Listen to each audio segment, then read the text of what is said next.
अस्सलाम वालेकुम व्यूअर्स, कैसे हैं आप? ठीक ठाक हैं। आज जो मैं आपके साथ रेसिपी शेयर कर रही हूँ, इसको आप सहरी में भी इस्तेमाल कर सकते हैं, लंच के तौर पे भी, डिनर के तौर पर भी और ब्रंच के तौर पर भी। बहुत मज़ेदार लगती है। इसको आप चपाती, नान, पूरी या रोगनी नान किसी के साथ भी इंजॉय कर सकते हैं। इसके लिए मैं आपको इंग्रेडिएंट्स बता दूँ। ये मैंने लिया है आधा कप कुकिंग ऑयल।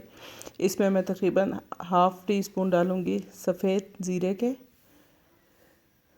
सफ़ेद ज़ीरे को हम थोड़ी सी देर कड़कड़ाने के लिए रखते हैं। उसके अलावा हम इसमें डालेंगे प्याज, एक छोटी बारीक कटी हुई, टमाटर एक दरमियाना बारीक कटा हुआ, चॉप गार्लिक डालना है 1 टेबलस्पून, और जिंजर भी डालनी है 1/2 टेबलस्पून। इसके अलावा नमक हम बहुत थोड़ा लेंगे, 1/2 टी स्पून, क्योंकि हमने उबलते हुए चनों में पहले शामिल किया हुआ है। हल्दी पाउडर 1/2 टी स्पून और सुरख मिर्च पाउडर है 1 टीस्पून। इसके अलावा ये मेरे पास फ्रीज़ है कटी हुई पालक, आपने चाहे तो फ्रेश ले लें, तकरीबन आधा पंच है ये, और हरी मिर्चें 8 अदद बारीक कटी हुई, और कसूरी मेथी है सूखी, तकरीबन 2 टेबलस्पून। अब हम और चने हमने लिए हैं उबले हुए, जिन्हें मैंने भिगोकर नमक में उबाल लिया है और बिल्कुल गला लिया है। ये 1 प्याली हैं। ज़ीरा हम कड़कड़ाने के बाद उसमें प्याज डाल देंगे, दरमियाने साइज़ की या से थोड़ी कम साइज़ में प्याज जो होती है वो बारीक स्लाइसेस में कटी हुई। इसको हमने बिल्कुल गोल्डन ब्राउन नहीं करना, बिल्कुल लाइट ब्राउन करना है। और इसमें हम साथ ही लहसुन अदरक भी चॉप डाल देंगे। इनको हमने हल्का सा ऑयल में कड़कड़ाना है, बहुत ज़्यादा इसको ओवर कुक नहीं करना, ताकि इसका थोड़ा सा फ्लेवर फ्रेश बरकरार रहे इसमें। जब ये थोड़ा सा सौते हो जाए, फिर हम इसमें टमाटर के स्लाइसेस डाल देंगे, और उसमें जलने से उन्हें बचाने के लिए तकरीबन 2 टेबलस्पून पानी डाल देंगे, और ढक कर इनको टमाटरों को गलने देंगे। टमाटर गलने के लिए तकरीबन 2 से 5 मिनट लेंगे। जब ये बिल्कुल सॉफ़्ट हो जाएं, तो आप इसको चम्मच या स्पैचुला की हेल्प से सॉफ़्ट कर लें, इस तरीके से मैश कर लें। ये बहुत ही टेस्टी डिश बनती है। इसको आप यकीनन फ़र्स्ट टाइम ट्राई करेंगे। आई होप, मुझे पता है कि आप फ़र्स्ट टाइम ही ट्राई करेंगे। इसके बाद हम इसमें नमक, हल्दी और मिर्च डाल देंगे।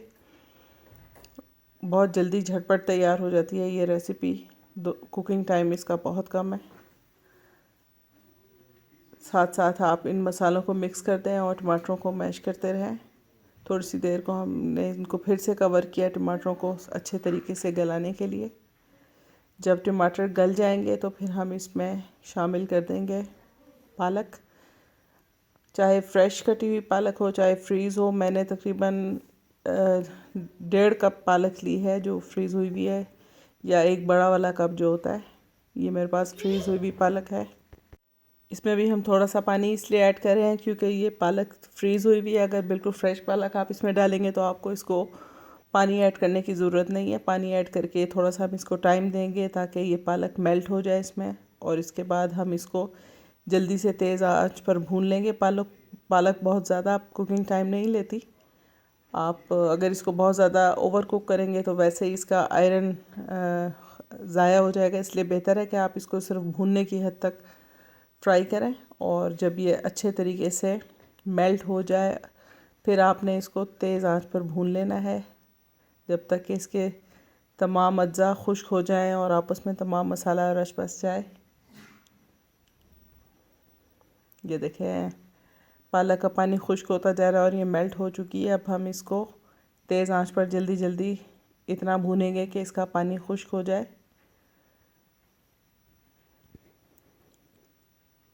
मैंने ये रेसिपी बनाई है तो तकरीबन 7 से 8 मिनट में इस कंप्लीट हो गई है। इसके बाद हमने उबले हुए चने डाले। चनों में चूँकि नमक पहले से शामिल है, इसलिए हमने रेसिपी के अंदर नमक की मिकदार कम रखी।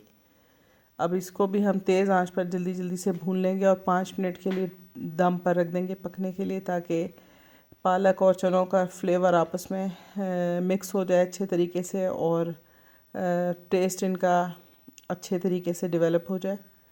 अब उसके बाद हम इसको दोबारा से तेज़ आंच पर भून लेंगे, और हम फिर इसमें कटी हुई 7-8 हरी मिर्चें बारीक बारीक काटेंगे, ताकि उनका फ्लेवर घुल जाए इसमें।